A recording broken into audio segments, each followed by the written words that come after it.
So, good afternoon, everybody. Thank you for logging on. My name is Renee Bitu, and I'm sharing this little session on for our association, for APSAD, and for our special interest group on tobacco and tobacco treatments. We have as our guest speaker today Dr. Sukhwinder Sohal, who you can see, I hope, in your on your screen. And Sukhwinder has really a substantial, how else do I put it, Sukhwinder, a credential for the particular topic we're interested in this week. Given that Sukhwinder is a specialist, heads the respiratory translational research group in Tasmania, is a histopathologist in the respiratory tract. We thought it would be of really importance to ask Sukhwinder to present to us this week because of the topic of smoking and even vaping in particular, and the lungs become such a hot topic. And I think there isn't a daily press release on this very topic coming from the USA, coming from the UK, coming from Australia, in fact, researchers in Australia discussing this topic. So to give us more a better insight on what may be occurring in the lung, Sukhwinder's really going to present his really well-informed, I believe, research and impressions of what might be happening in the lung. I would like to add that this is being recorded, this particular presentation. There is a Q&A button at the bottom of your screen, in which you can type your questions, and we'll have question and answers, as we always do at the end of the presentation. So thank you very much for logging on, and Sukhwinder, we'd love to hear what you have to say. Thank you. Thank you. Thank you so much, Renee, for a very kind introduction and for inviting for this webinar. And thanks everyone for joining online for this webinar. So I don't have any conflicts of interests to declare. So I thought we'll sort of start off with looking at what electronic smoking devices we currently are dealing with in the market globally, and what exactly are they. And then I'll briefly talk about the recent study which we done on comparing the e-cigs and the heat-not-burn devices with the traditional tobacco cigarettes, and a few other studies, and conclude from there.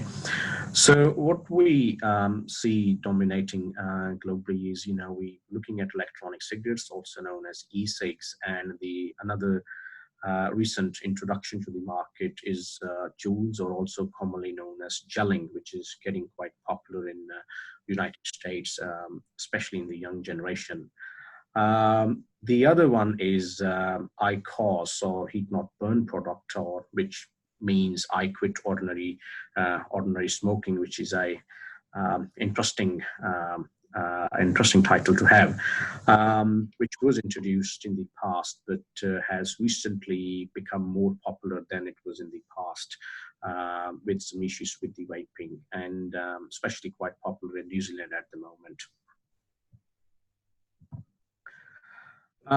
The first generation e-cigs were essentially designed to have a sort of a feel of the traditional tobacco cigarettes, which people used, and they were referred to as cigar-likes. So meaning just essentially looking like cigarettes. And it was a battery operated, and things have moved on from the first generation now, which provides the power, and there was an atomizer which produces heat, and that helps to heat up the e-liquid, and then aerosol is generated from there. And the cartridge, which you will have your liquid or flavoring in, and which also acted as a mouthpiece for these devices. They was disposable at that time and designed only essentially for one-time use. So it was like a packet of e-cigs, and you use it once and then throw it away. Pretty much, various nicotine concentrations were available and different flavorings were available as well with the first generation devices. So this is how they looked like. So disposable, rechargeable, it's a battery atomizer, as you can see on the screen there. And this is a pack over here which shows E-light. So essentially they were coming in a packet like the old, traditional tobacco cigarettes used to come. So just to people to have a feeling that I'm having a traditional tobacco smoke. So industries moved on from there, and then the second and third generation devices, started to come up. Basically, these devices essentially became larger and did not really resemble any cigarettes really. So shapes and colors were nice, beautiful colors they are putting up there, but essentially become bigger with separate cartridges, and they called it tanks. So you can hold a lot of liquid and flavorings as well, and they were sold separately. So larger capacity, larger batteries, and powerful electronic circuits. And the other issues which they were having with that at the moment, which is still an issue, is that they're heating up pretty quickly. And there have been some serious injuries which people have gone through because they have like blasted, and there is facial damage and other things which has been people have to go through. The second generation ones, you were able to manually control them both for puff length and frequency. The third generation ones are actually even more powerful now. You can really control the hit in a very powerful way. So if you want to have a bigger hit, you can have a bigger hit, which I think is a very dangerous thing, because this looks like you can have a bigger hit of a drug if you want to, thinking from that point of view. This is how the second generations ones looked like, colorful pencils and pins structured in that way, with refillable liquids and cartridges. And these are the latest ones, which essentially have got bigger tanks, and you can hold more liquids, more powerful, and can control the puff and the duration you want to have it. And a wide variety of e-liquids are also available, in which you can dissolve the nicotine. So a lot of different flavors are available. And it's the other thing which we recently come across. We visited a vaping shop actually in Launceston to figure out what's happening in that space. And it's coming up that people are also trying to sell homemade e-liquids, which is very dangerous, because one are commercially available and you sort of have some understanding there as provided that this is what it is. But with the introduction of these new homemade e-liquids, I think it's we have no idea what they are, and I think it's a very, very dangerous thing because they're not regulated at all. The other new gadget to this this thing is the joules, or also commonly known as gelling process, and as mentioned, quite popular in the United States, especially in the young generation. It has been only been a few years on the market, but has increased popularity, so it's picking up quite quickly in the market. Relatively new, but they made it very fancy, and it looks like a USB stick, and very easy to carry for people around, especially for the kids, and they can hide it, easy to recharge, and small cartridges which can fit on it, and you can recharge it anywhere. So I think that they're trying to create some attractiveness here as well, not just having a device, but also making sure it's an attractive device for the people. There are very few studies which is being done so far on gelling, very few. So the international community, research community thinks, people using joule-like devices are essentially a lab experiment themselves, because we don't know, what effects these things will have. But e-cigarettes and joules are essentially using an e-liquid, but one is being driven in a different way, the other one is driven in a different way. And I think recently in the United States, FDA has given some severe warnings to the Juul company on their marketing that this is safe, as companies being advocating on that these are quite harmless. It is sort of becoming a game changer, and reason for that is because this is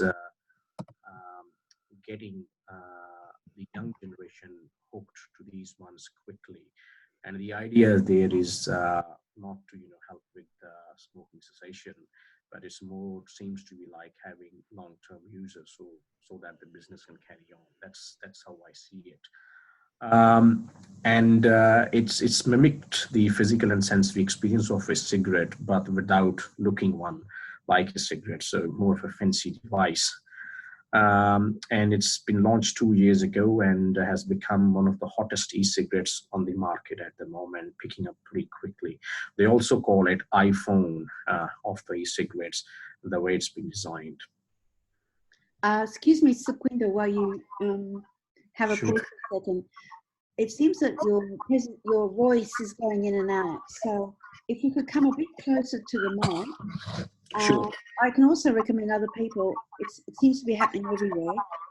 Turn up your mic. Turn it up. Turn the sound up, everybody, if you could. That helps. But Sukhwinder, a bit closer, thank you. Yep, I've come closer now. Can you hear me properly now? Yep. Okay. But it does phase in and out. But thank you. Yes. Yeah, sure. I think maybe something to do with the mic. So I just brought a picture up here how these devices, Juul devices, look like.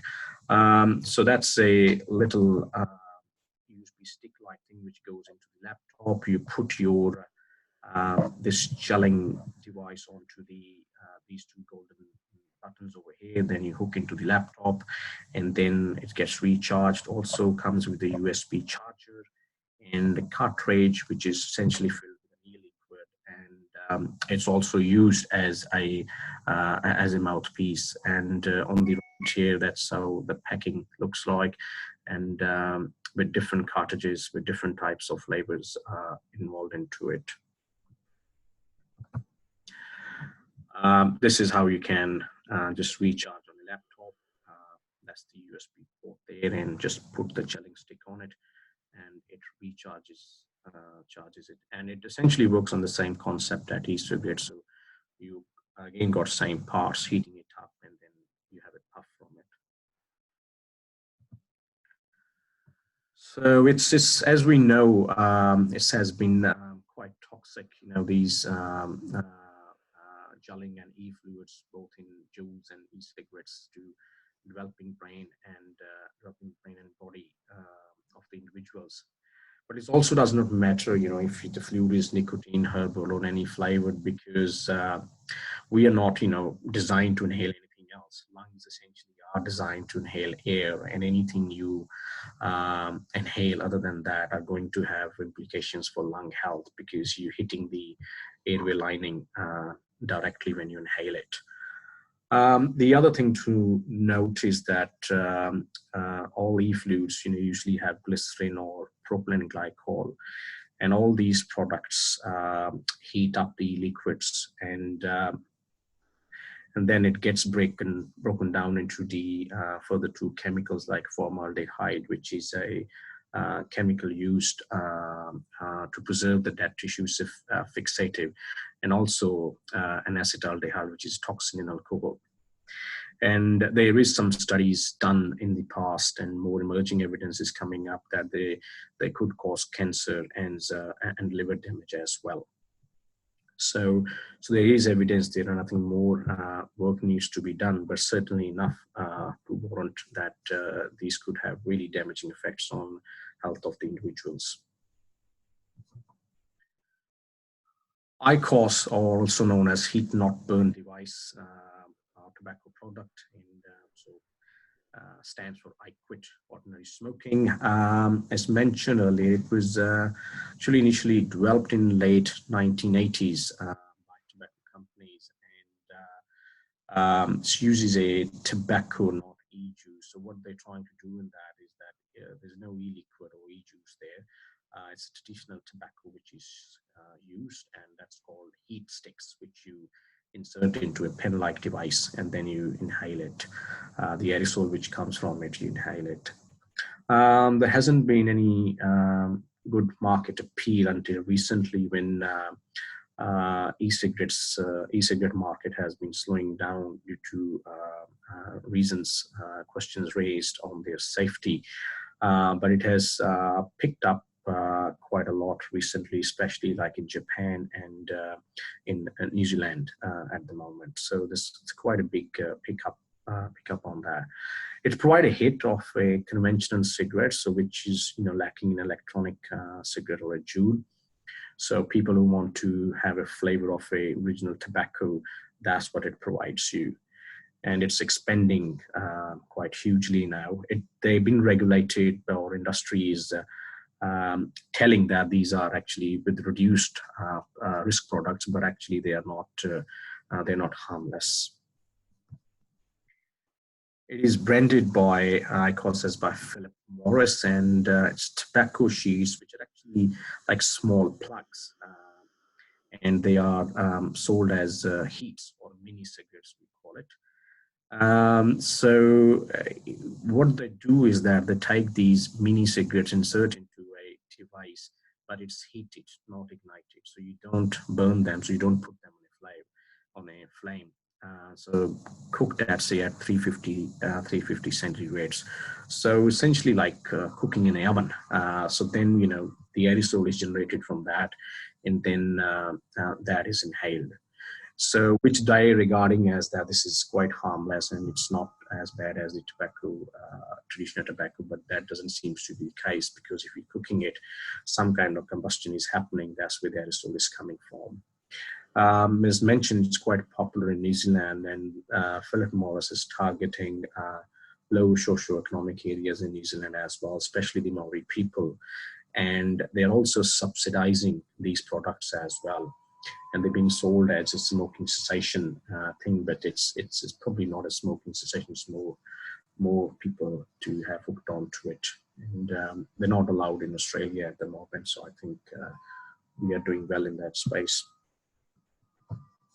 This is how it looks like. So it's a very fancy gadget, you can see, and it's more designed like looks like an iPhone or a Nokia phone or something. So it's a very attractive piece of equipment which is available. It's mentioned it's not available in Australia at the moment. You are allowed to bring it when you are coming from overseas, from duty free. You can buy it, and it comes under electronics, and then you can buy the heat sticks comparable to allowed quantity of the tobacco limits of the customs. There have been smokeless tobacco issues as well.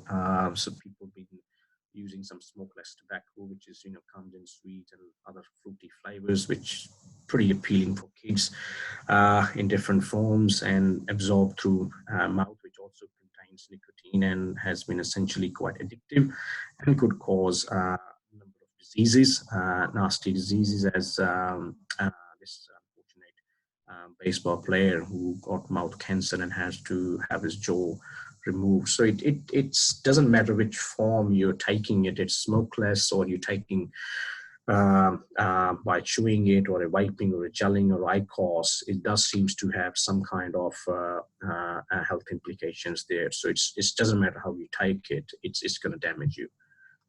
It's very obvious from the data and studies so far.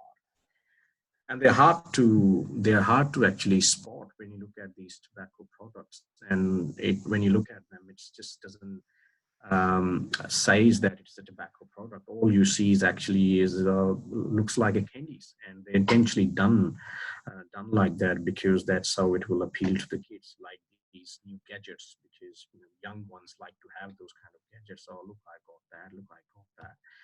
It's very, very, very common in the young people. So they're deliberately designed like that. I'm sure all people are aware that there's a lot of side effects of nicotine. So just having nicotine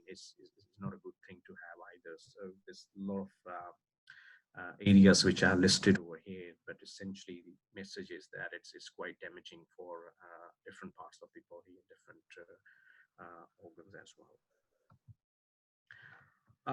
I thought I'd briefly talk about the recent study which we did, which was published in the European Respiratory Journal of Open Research, excuse me, which is a journal of the European Respiratory Society.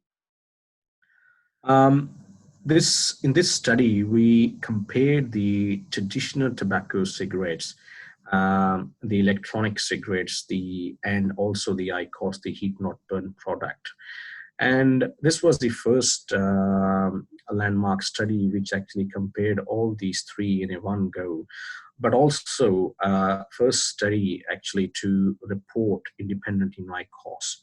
So there's no study done on IQOS before that. So this was the first actually Australian study to report these things. So I'll briefly take you through what we found in that. So what we did is we stimulated human airway epithelial cells with the aerosols coming from these products. So we had cigarette smoke extract and then vapors from the e-cig and also the aerosol from the IQOS, and stimulated these cells with these different things. And what we found that when we stimulated the cells, the chemokines like CXCL8, which is a chemoattractant neutrophils, then collagen 1, which is also a factor involved in remodeling, scarring, and matrix changes upregulated, and also fibronectin, which is another marker for remodeling structural changes, is also upregulated. And then ECAR as well we looked at, which is more looking at mitochondrial dysfunction and deeper cellular function. So we found that actually these new devices are actually quite damaging to the cells, the way the traditional tobacco cigarettes used to damage the lung cells. So that was quite interesting thing to see. And I would like to point out over here that these proteins, we looked at collagen 1 and fibronectin, they're also part of the fibrotic pathology, and they're also part of the cancer pathology. So I wouldn't be surprised if somebody's taken these for years, these devices, and then come up with a severe lung damage associated with these pathologies. It's clearly indicating that.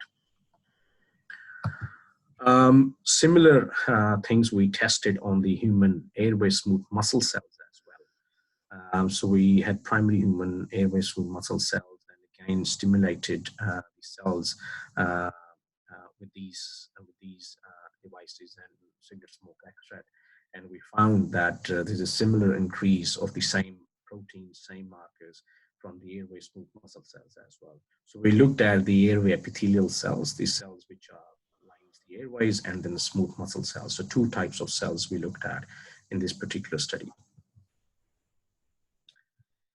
And this slide is showing data from, again, human epithelial cells, but more about cell viability and cell toxicity and mitochondrial respiration. So again, we found that when we expose these cells, there is a huge cell toxicity issues with the cells, and also there is a mitochondrial dysfunction associated in the epithelial cells, and similar results we found for the human airway smooth muscle cells as well. So that was quite an important landmark study which we did, and what we concluded from the study was that as mentioned, that these proteins are part of the fibrotic process. So this could potentially lead to airway remodeling or scarring of the lung or structural changes in the lung, which we have seen as a part of asthma, we have seen as a part of COPD, and also in normal lung function, smokers who have developed COPD. So these changes start up quite early in the disease. There also seems to be indications for that could lead to inflammation and also mitochondrial dysfunction. So the deeper cellular injuries could also occur in response to exposure to these things. These proteins also form part of the matrix changes, extracellular matrix of the lung. So there could be matrix changes occurring as well in response to these. The other concept which we mentioned in the paper was epithelial to mesenchymal transition, EMT. So what happens in this one is that the airway epithelial cells, in response to insult, in this case smoke and vape and aerosol from my cause, could change from epithelial cell to a mesenchymal or more of a fibroblast-like cells. Now, this process has been implicated hugely in fibrosis and in cancer as well. And my lab has published a lot of data on that in smokers and COPD patients, that EMT is an active process in COPD patients, and potential link between fibrosis and lung cancer, which occurs quite commonly in these patients. We also found that it responds to inhaled corticosteroids, and that might explain beneficial effects of ICS in these patients. But that's another story. But what we're trying to say here is that when we looked at collagen 1 and fibronectin, those proteins also are part of the EMT proteome. So if those are secreted in response to these devices, that tells us that EMT process is potentially active in here. Although we need to, look at in further detail, but certainly there are very firm indications there that that could be active, and that could, lead to cancer or fibrosis in these patients. And we're doing more work on that at the moment.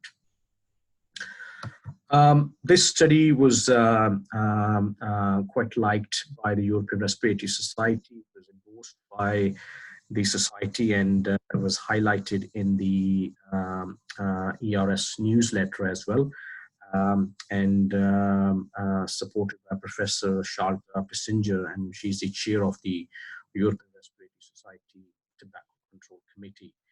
And recently our study was also became a part of the European Respiratory Society position paper on tobacco products, which was published recently.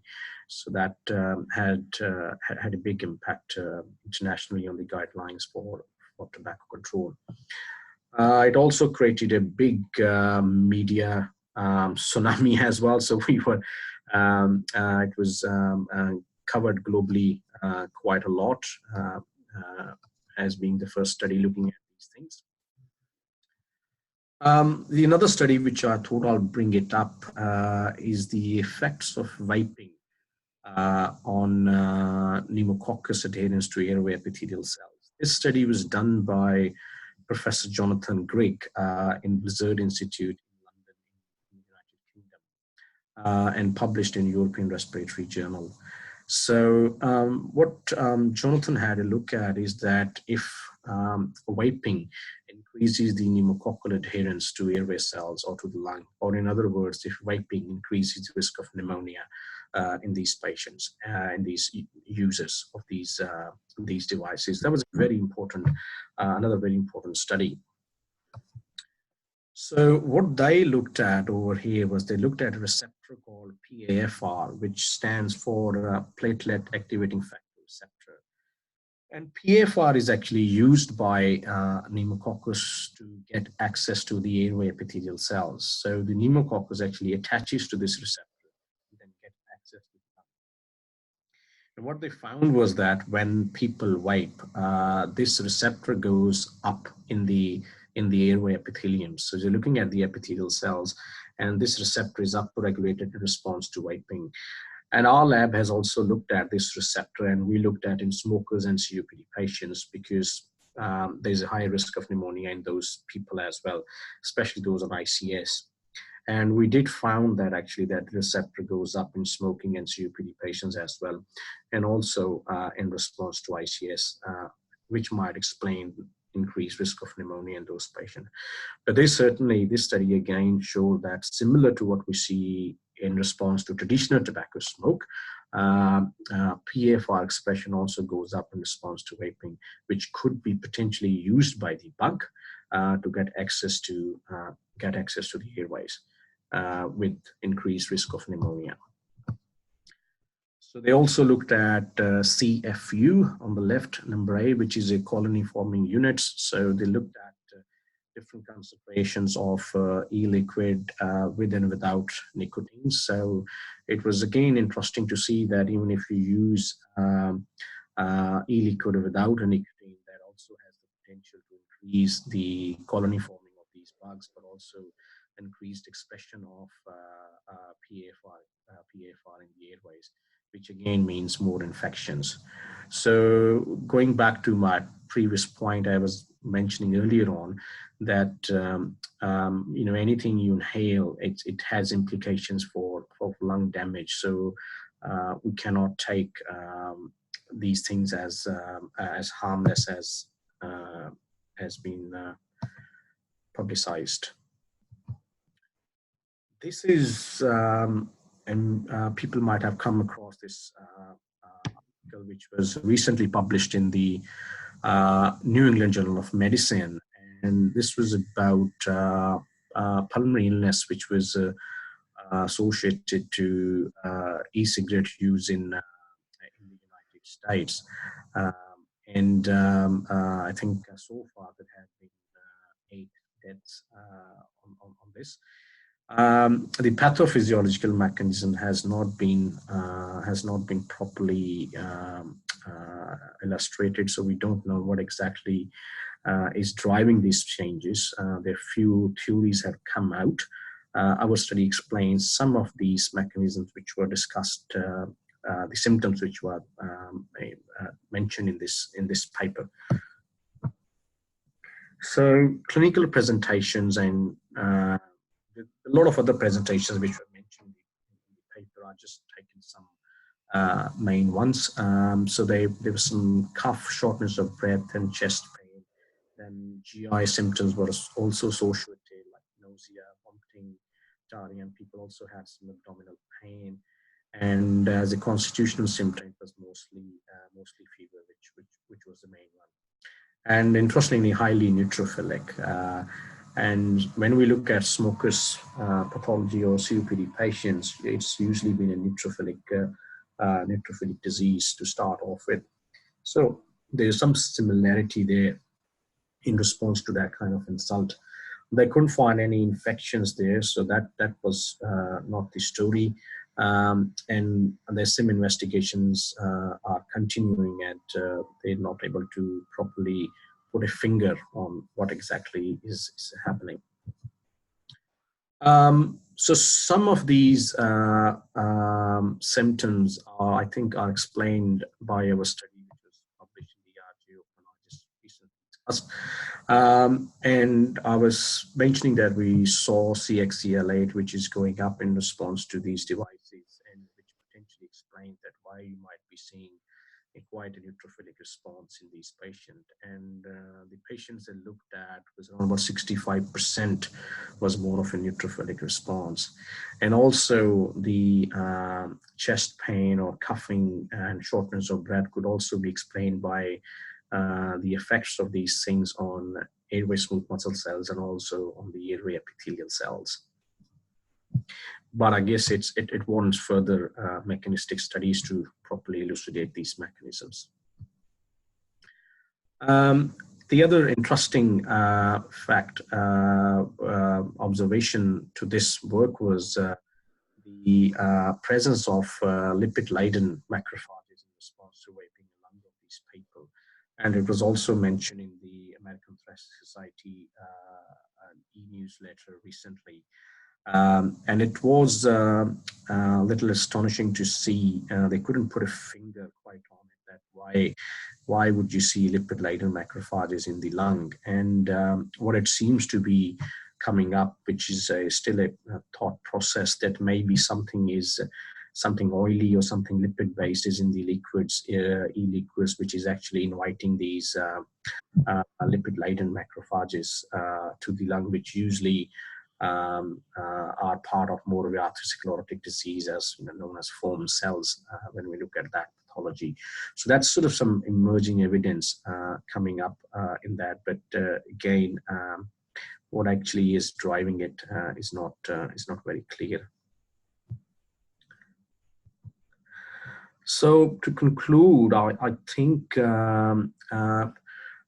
we as a research community, we probably, haven't really understood or thoroughly investigated the health risks of these products. So the research, international research, is still in infancy in these areas, and there's certainly enough evidence out there, I think, to guide us, to tell us that they are not.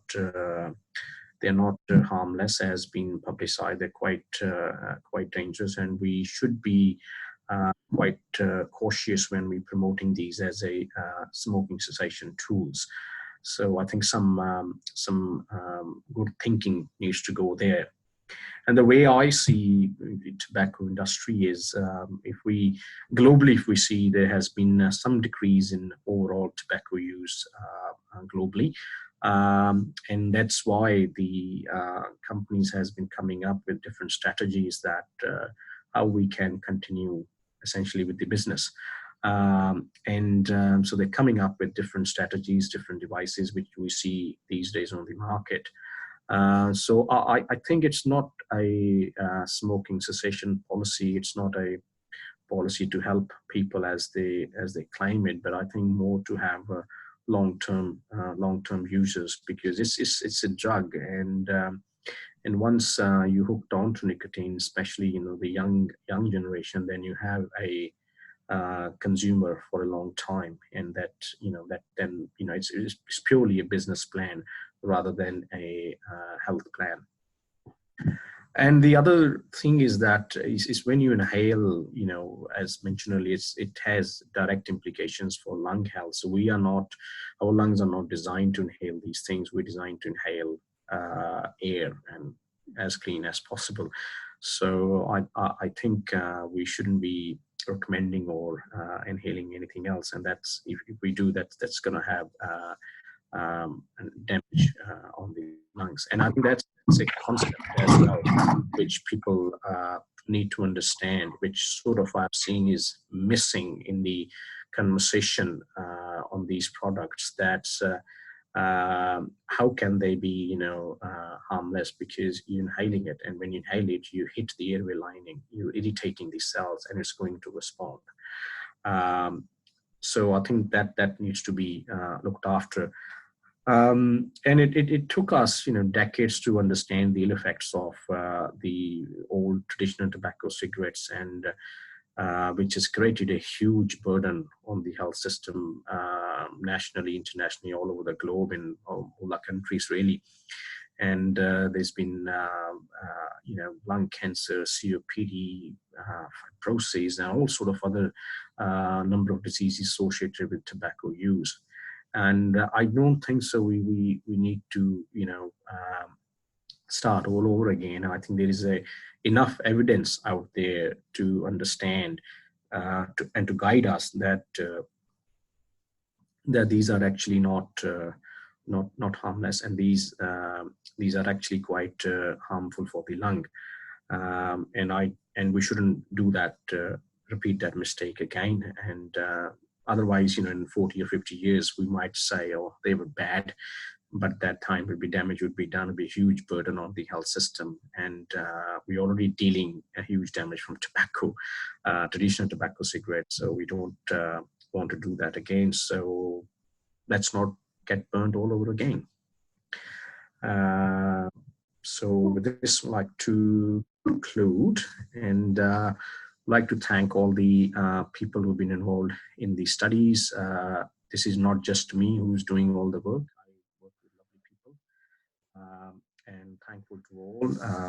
And physicians I work closely with from Launceston General Hospital, Northwest Burnie, Royal Hobart, Tasmanian communities were very supportive of the work, and provide us all the precious clinical samples to inform the research and community.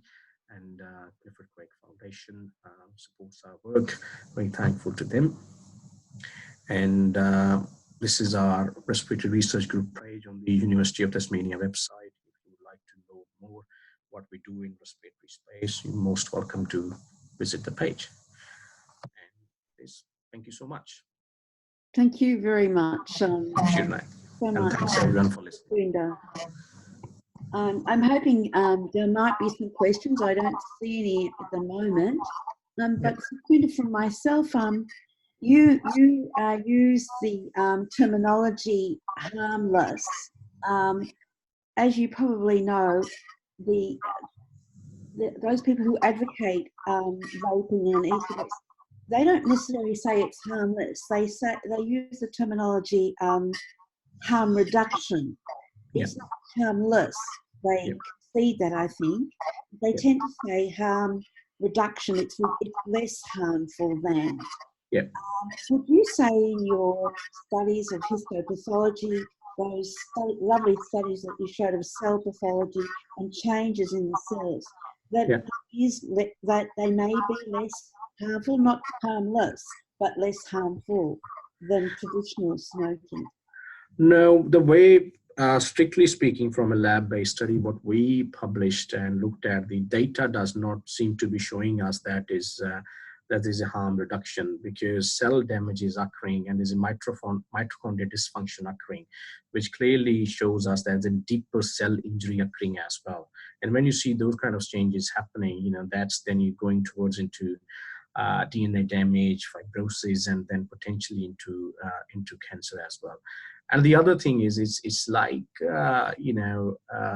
it's like there is a poison and there is another poison. So it's essentially it's essentially a poison at the end of the day. So so there's a choice there. So I think it's still quite harmful. And we have, there's a clear examples from smokeless tobacco as well. People who has been chewing the tobacco, they're not inhaling it, that they're chewing it, and that has caused, all sorts of cancers, pancreatic, throat, mouth, and all sort of that. So I think if we look at that body of literature coming from there, it clearly shows that it is actually harmful. As I was saying, I'm just trying to get the nuances of the language between harmful and less harmful. And as I said, proponents of vapings are trying to, I guess, advocate for them because it's less harmful. My other question to you is about the developing lung, about developing brain. I couldn't hear you, Renee, there. I think yes, voice dropped a bit. Got terrible interference here, yours and mine, I'm afraid. It's about the developing lung. So adolescents who are vaping and cellular development. Is there an impact there on the developing lung cells? Yes. We've been doing some mouse studies as well, parallel to this work, to essentially look at that effect. And we do have found that when you do give the vape, it does affect the offspring as well. So there are implications for that as well. But that's we've done into the mouse. There's no human studies been looking at it so far. And there's also huge risk. What we have seen in Tasmania is we got a high rate of smoking, pregnant females who are smoking, and they're quickly getting onto vaping at the moment, and thinking that that will reduce the burden, or there's no harm there and all that. So I think there are huge implications there as well. And what I believe as a researcher looking at the data, that will have effects on overall growth, lung, and also other parts, brain development, etc. And similar thing we also seeing in Thesi is about obese people as well. So there's a risk of obesity, and then developing lung conditions. There's always a very good established link there as well. And there's an obese population out there, especially we have a lot in Thesi, that people are again getting off from the traditional tobacco and taking vaping as well. and thinking that this is not going to affect them. And I think that is actually it's quite quite dangerous. So we cannot promote that that way as well. Yeah.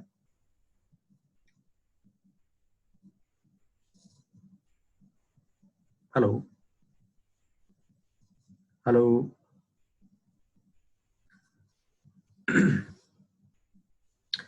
Renee, I can't hear you.